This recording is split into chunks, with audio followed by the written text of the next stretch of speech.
Hi అండి. అందరూ ఎలా ఉన్నారు? అందరూ బాగుండాలి. అందులో నేను ఉండాలి. ఇంకా ఈ వీడియో వచ్చేసి నిన్న ఈవినింగ్ అండి. అంటే శివరాత్రి రోజు ఈవినింగ్ వ్లాగ్ అన్నమాట. ఇంకా ఈవినింగ్ టెంపుల్కి అయితే వెళ్ళామండి. ఫుల్ రష్ అయితే ఉండింది టెంపుల్లో. చూస్తున్నారు కదా ఎంత రష్ ఉందో అసలు.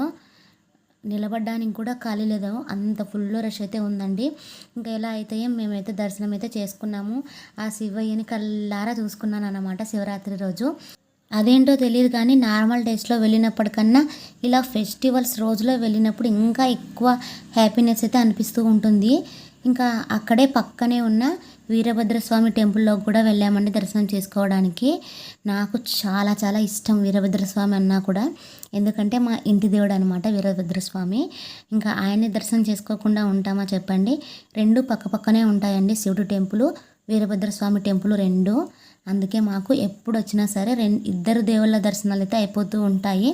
ఇంకా చూస్తున్నారు కదా ఇక్కడ రష్ అయితే. మేము ఇంకా కాస్త అంటే ఎర్లీగానే వెళ్ళామండి టెంపుల్కి. అలా వెళ్ళడమే మంచిదైంది, లేకపోతే ఇంకా అంతే అన్నమాట, దర్శనం అవ్వడం కూడా కష్టమే అన్నట్టుగా ఉండేది.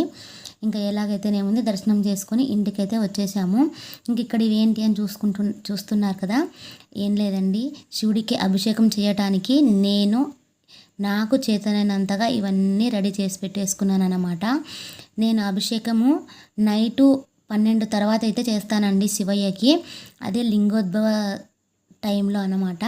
ఇంకా మా అభిషేకం అయితే స్టార్ట్ చేసాము.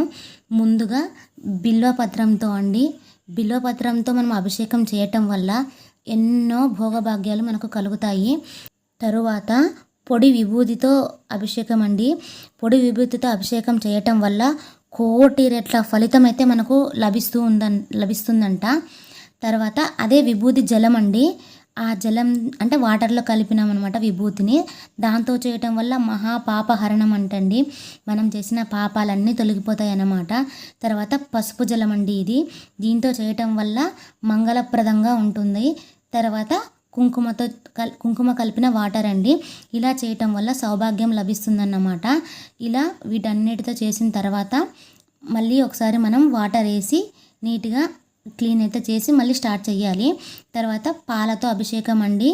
ఆవు పాలతో అభిషేకం చేయటం వల్ల సర్వ సుఖాలు అలాగే మోక్షం కలుగుతాయంట. తర్వాత పెరుగుతో చేయటం వల్ల అభిషేకం ఆరోగ్యము బలము కలుగుతుందంట. తర్వాత నెయ్యి అండి. నెయ్యితో చేయటం వల్ల కూడా ఐశ్వర్యాభివృద్ధి కలుగుతుందంటండి.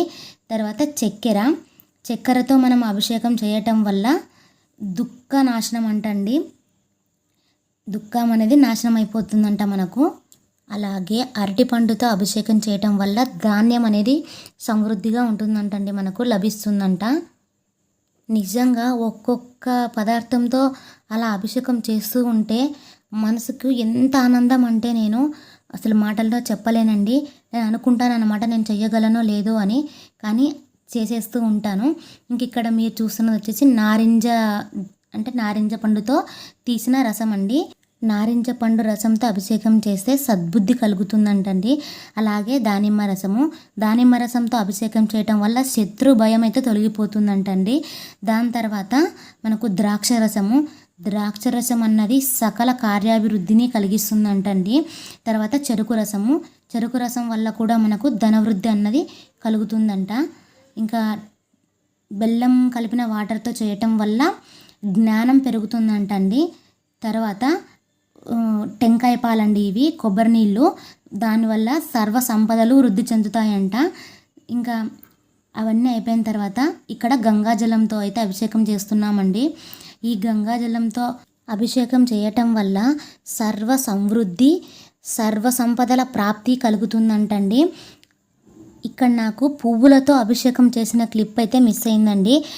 అలా మనము అన్ని రకాల పువ్వులతో అభిషేకం చేయటం వల్ల ఆనంద ప్రాప్తి కలుగుతుందంటండి. ఇలా మనం ఒక్కొక్క ఐటెంతో అలా అభిషేకం చేయటం వల్ల ఒక్కొక్క ఫలితాన్ని అయితే పొందుతాము. నిజంగా మాటల్లో చెప్పలేని ఆనందం అన్నమాట నాకైతే.